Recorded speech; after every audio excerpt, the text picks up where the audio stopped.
Wild Harvest. And we're rolling. Okay, well. You want to know how it was? Because I stood there for 3 hours with that box trying to catch a bird.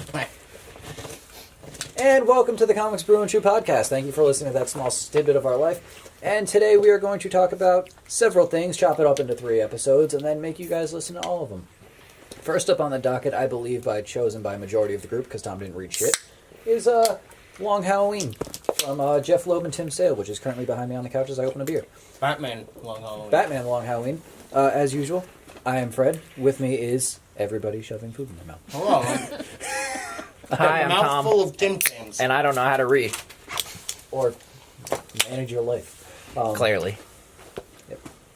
But as usual, we have Tim Tams. We have Heineken's, because that's what I felt like drinking today.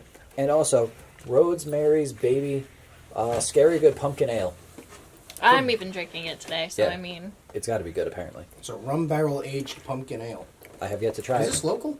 I don't know. Where got did it it from the come store from? down- Who grabbed it? You? Yeah, It's a Brew's Associated Certified Independent Craft. came from the store down the street. It is from Stratford, Connecticut. Ooh.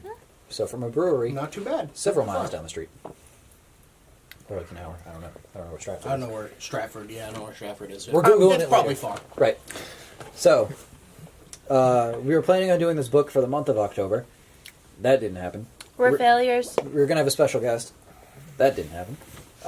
So we're here today to talk about Batman The Long Halloween by the Eisner Award-winning creators, as it says on the front cover of the volume I have.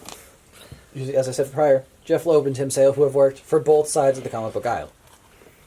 I have talked and not tried this beer, so if anybody else wants to take over this conversation for several minutes, feel free. I'm chewing.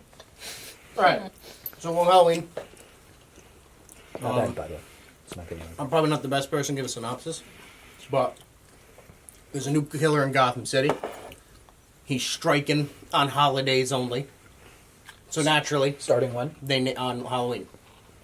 Naturally, they call him Holiday because Calendar Man's taken. Julian Day, the calendar man. So they naturally think it's him, but he's chilling in the fucking in Arkham still, and they're like, all right, it has to be him, and he's upset because it's not him. And he's like, So- somebody's doing my thing. It starts with several high-profile mob families.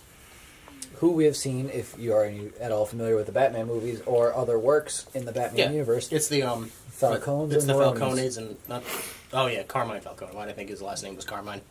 And then Yeah. the Maroni family, I think, is a small family in this book. Yeah. Yep. So they're dying. They don't know who's doing it. I think at one point a mortician gets killed. Yeah, the state coroner. State coroner gets killed. And it's basically just Batman, Harvey Dent, Jim Gordon, trying to figure out, and the crime families figuring out who's killing each other. Meanwhile, And, they're still working to take one another out under the table, as crime families do. Yeah.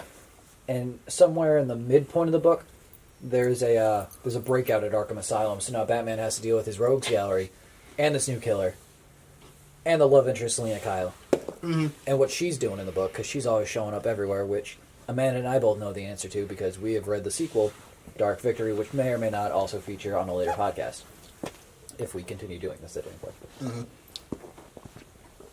I have to run the risk of, sounding like Robin in that terrible Titans. Is it Titans? Yeah, it's Titans. Show. Fuck Batman. Oh my god. Hot take. I'm sorry. We don't have enough to drink to deal with Titans. No, but by the end of this book, I was so sick and tired of hearing Batman complain about dead parents. Yeah. Yeah. It's very whiny in That's this his book. thing. I know. That's his thing. I just saw too many similarities. But yeah, it's it takes you. When do they end up catching him? What holiday? Isn't it it's almost a full year after? It's right? almost a full year. It's a couple months. I I'm think trying to it's, flip through to find it. it's- Oh yeah, no, it ends on the Halloween after. it ends on the Halloween after, but they catch the holiday killer. I want to say 4th of July, around then. It's a couple holidays before. Is it? Yeah, because the fun part of the book is them dealing with Harvey Dent. Right. Because there's a twist at the end of the book, which... Wait, there's a twist with Harvey Dent? Is he Two-Face? Yes. What? But, Jeph Loeb likes to put these twists in his books. Some for the worse, some for the better. Like, he wrote Batman Hush, where the twist was kind of last minute and very forced. Same thing with his book Ultimatum for the Marvel Universe. But in this one, it pays off. Where, spoilers, because we're like 2 minutes into this podcast, we're going to spoil the book already. The Holiday Killer is Alphonse, or Alfred Falcone. He's the youngest son. Yeah, he fakes his death. He fakes his own death, and he's the Holiday Killer to prove to his dad that he's can be a made man. But at the end of the book, they also say the Holiday Killer was also, Harvey Dent and his wife Gilda Dent as an accomplice. As an accomplice, but also she picked it up after him, and that they were crossing paths without knowing it, murdering people. It is just an obscenely weird book that bases itself kind of in the Frank Miller timeline of things. This is post Year One. I like Year One. Yeah. You definitely see more of it in Dark Victory. There's a lot more of them pulling Year One characters into it. Yeah. But, and Year One is Dark Victory is a direct follow-up to this book. Like, it almost picks up a couple of days after this book ends. I'd say that. There's a lot going on in this book. Yeah. But we're not here to talk about Dark Victory. We're here to talk about Long Halloween, which, from the quote on the front cover, as I grab the volume, The Long Halloween is more than a comic book, it's an epic tragedy by Christopher Nolan, director of The Dark Knight Rises. Which is funny because they're referring to The Dark Knight Rises when this is definitely The Dark Knight inspiration. Including the scene where, yes, that is my tag from when I went on a vacation. There are scenes like when they burn when the Joker burns money to get back at the mob families. They do that in this book, but it's the good guys that do it. I honestly wish I had read this before seeing The Dark Knight way back in 2008.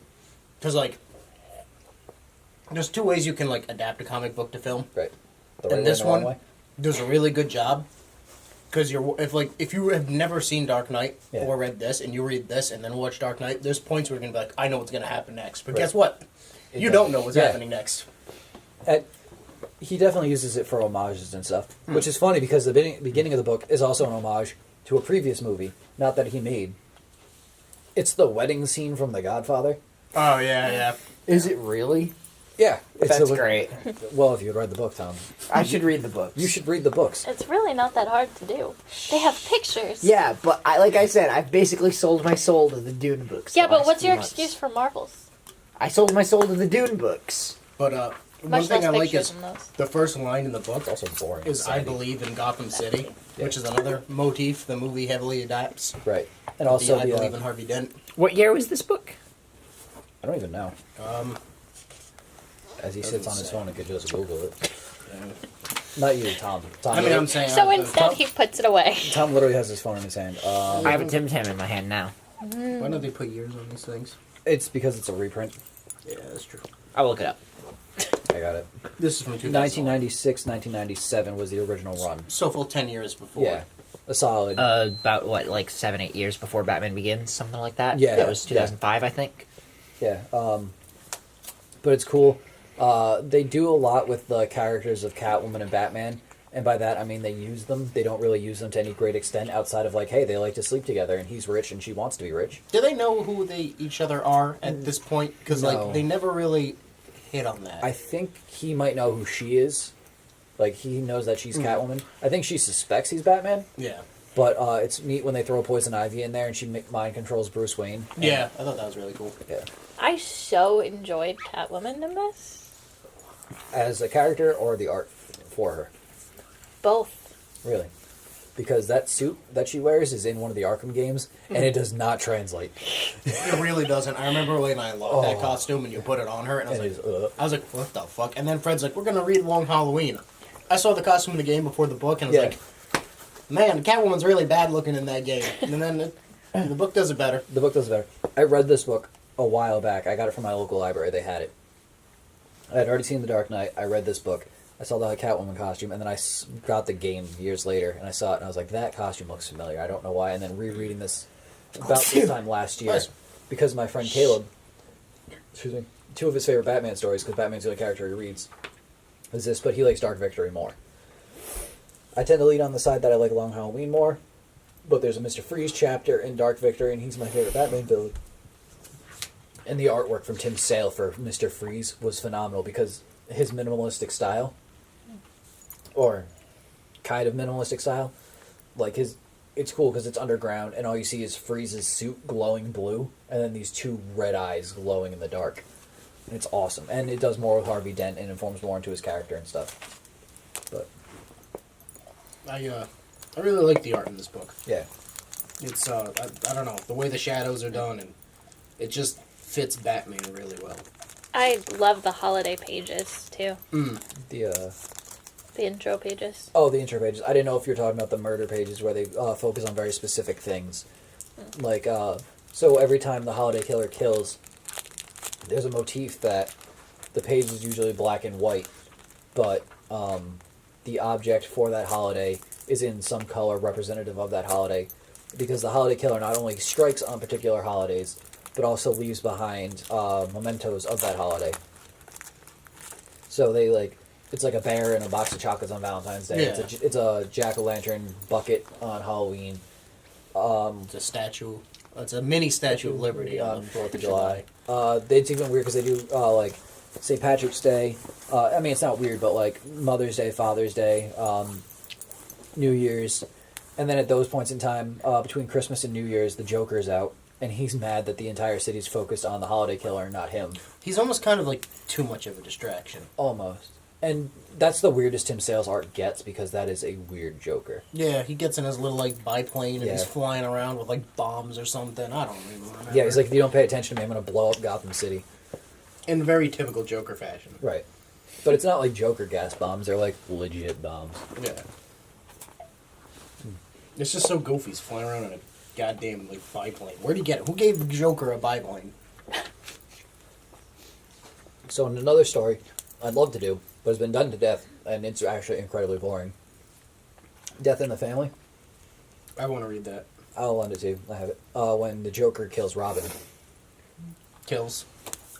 Wink, wink, wink. I'll explain it to you later because you look very Okay. intrigued. I am. They actually reference the fact that the Joker has like incredible funds for like his operations and stuff, and he runs out of money. And that's actually a plot point in the story. Like, he doesn't have the funds to do stuff. So he ends up having to sell a bomb he has to, like, the Iranian government. And, like, there's a whole shenanigans with that. I'll get to it when I explain it to you later. And I don't want to take too much away from this book. But, like, the Joker has money to, like, buy stuff. So I think he just bought that plane. Probably. I mean, I'm going to buy a biplane, get pilot lessons, and I'm going to terrorize Gotham City. It's definitely not the Joker that's in the movie. No. At all, whatsoever. Any movie or Maybe Caesar. He's very Cesar Romero. okay. Or, as I would like to say, he's very comic book Joker. Like, Yeah. he's not like the new, edgier version that's like, especially post. Laying down with weapons and knives and laughing Yeah. with baby onesies. Yeah, and like, I was gonna, not that modern. God, it took me a second to realize what you were talking about. I took that out of my mind entirely. No, Maybe but Joaquin Phoenix will be better. it's just- maybe, but no, more so like the post Dark Knight Returns, which isn't modern. That was like late '80s that it was written. But like the Joker that's obsessed with Batman and it has like that vague like air of homosexuality to him. Where this one of Heath Ledger-y. sort of, but Heath Ledger wasn't like that. Heath Ledger was more the anarchist. Yeah. This Joker's an anarchist because he wants the attention. Okay. I gotcha. But A lot of dead air. as I'm thinking of something to say, I noticed everybody was eating at the same time. Just to let everybody know, it's like mid-afternoon, maybe. To say early afternoon would be a little too lenient, especially for the fact that we're drinking. That's after 5 o'clock somewhere. Bingo. My usual thing is it's afternoon, which no longer makes it day drinking.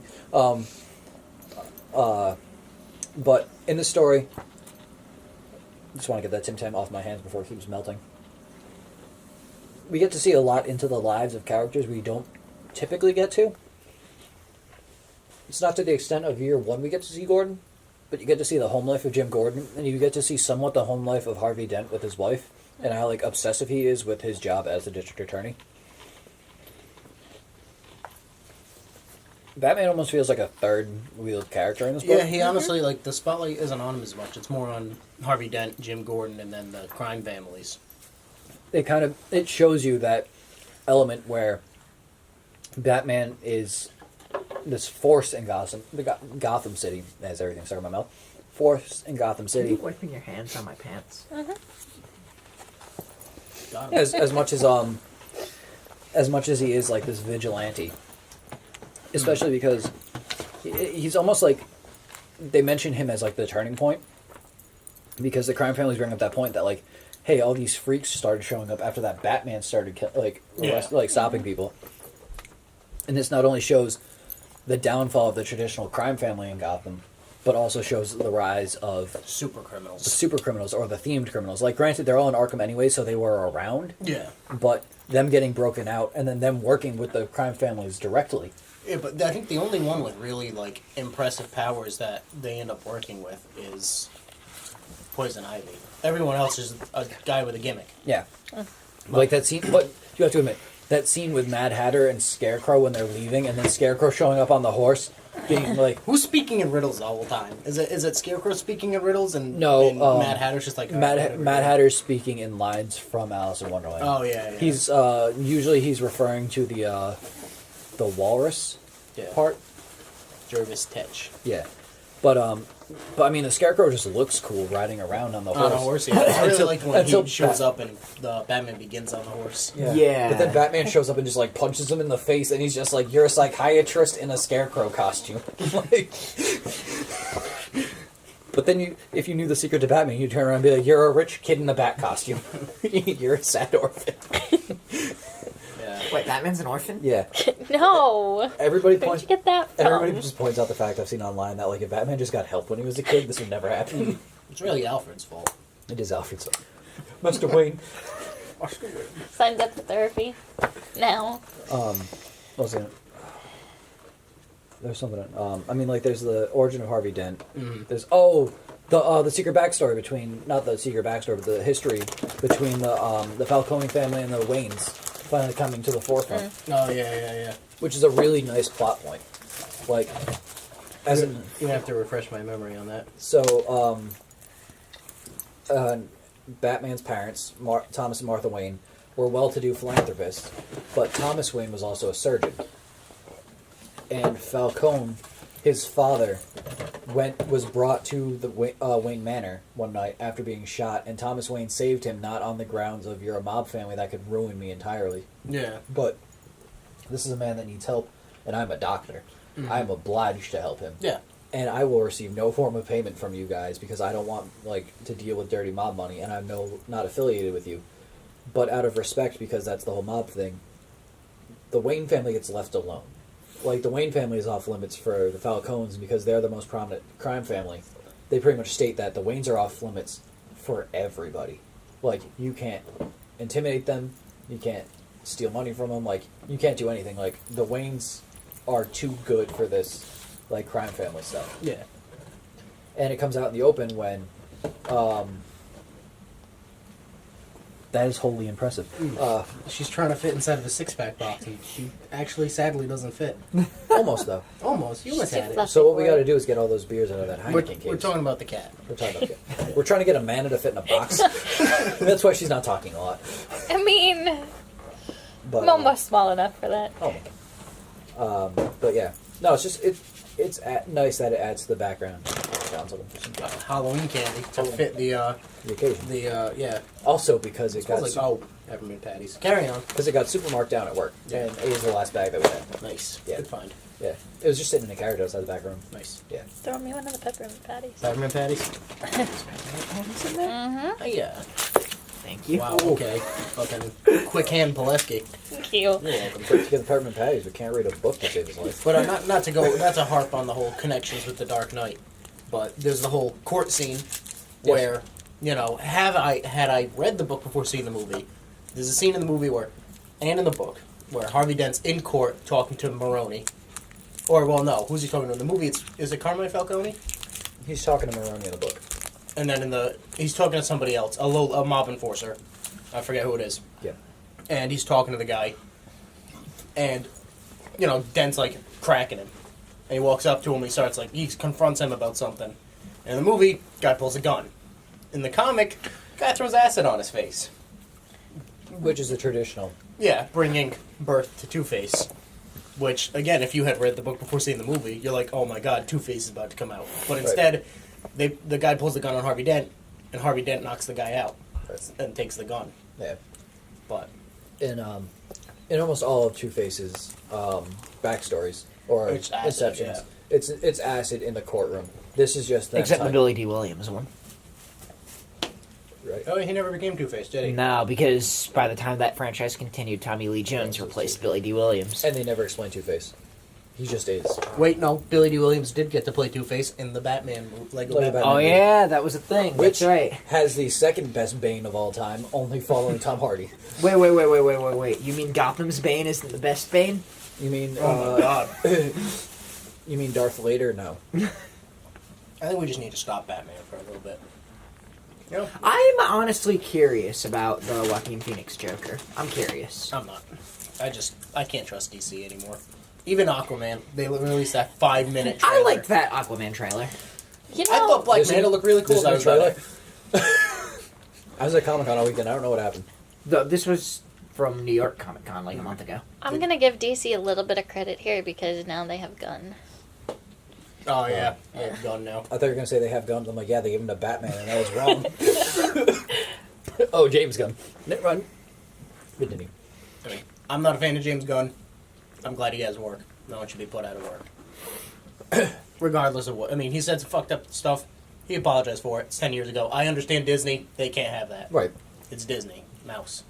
Look at the mouse. Mouse House. Go to the park. Buy the mouse. I'm gonna go cry in a corner. It's a human trap built by a mouse. That's just where this podcast ends. So, I don't think Maker Studios is going to pick us up at all after that comment, because Maker's owned by Disney, I think. Fuck Maker. But, overall, probably one of the best Batman comics I've read. Right. I've only read a few. I've read, Year One. Right. I've seen some movies. Of course. Most of them, all of them. And I think I've read some other Batman.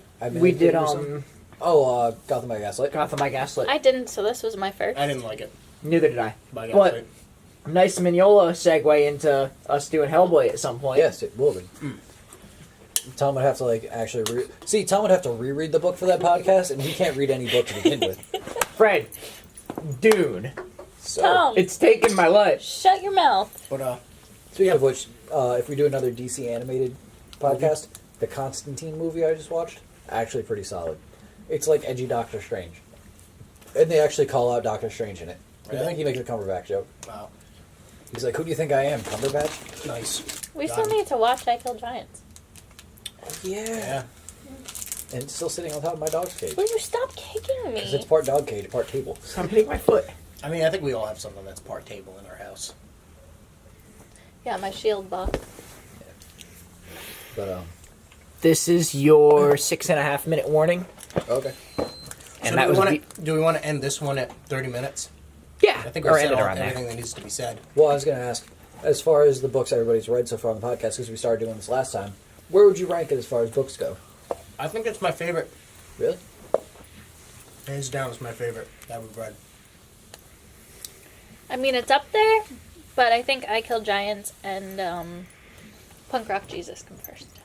Punk Rock Jesus will always be my favorite, which is exactly why I creamed myself this time last year at Comic-Con, because I met SGM. Which, on the Batman Strongbow Murphy train, I picked up White Knight, which is a book we are definitely doing on the podcast, because it is Batman the Animated Series, meets the DC Universe Edge, meets...